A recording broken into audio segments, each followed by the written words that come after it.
So we eloped and secretly got married in Gibraltar last week, and everyone seems to want to know how much it cost and what the process was. So we used a wedding planning company based in Gibraltar called Sweet Gibraltar Weddings. And I feel like you have to have a wedding planner really, because you know, you don't want to get there and something be wrong. So they've got various different packages depending on whether you want to get married in a nice hotel, the botanical gardens, or in the town hall. The town hall is the cheapest, so we chose the town hall. And then for each location where you would want to marry, there's various different packages depending on whether you want them to provide a photographer or witnesses, or just be there to advise if you need things like flowers and accommodation booking and things, and then they'll book your slot for you at the wedding.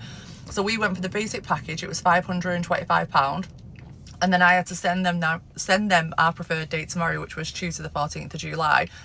And then they log on to the City Hall like live booking system and then send you a screenshot on WhatsApp of all the current available slots. So we picked the 10 AM slot, and it's showing on there actually that the cost of booking that slot I think was £330. So they didn't make much off me really, considering their fees were £525. Anyway, they tell you what paperwork you need. If you've not been married before, it's full birth certificate for both people that are marrying and passports. That's it. But there's other paperwork that needs filing. So the day before your wedding, they will meet you at a local hotel in Gibraltar called the Elliot, run through all your paperwork with you, get you to sign some affidavits, then they walk you over to the registry office, file all your paperwork for you so you're legally allowed to marry, and then you just go back the next day and have your wedding. So I definitely think it's worth it.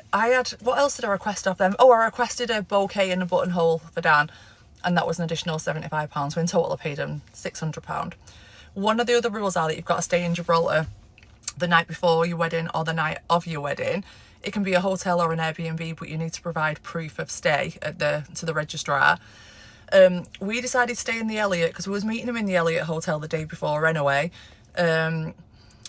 Check-in was 4 o'clock, but we actually got there at 9 to meet the wedding planner, and they were like, oh, your room's ready. So that worked out really well, because we spent the entire day, oh, there's a taxi in front of me, because then we spent the entire day using their facilities like their pool and stuff, so that was good.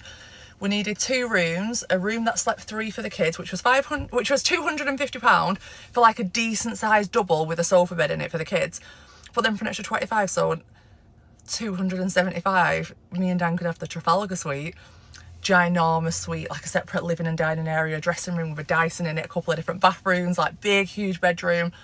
So we had that, so an additional £525 in accommodation, and then that's it really. That's all you need. We also got our own photographer called Mickle Creatives, Mickle from Mickle Creatives. I liked his picture, so I had to have him.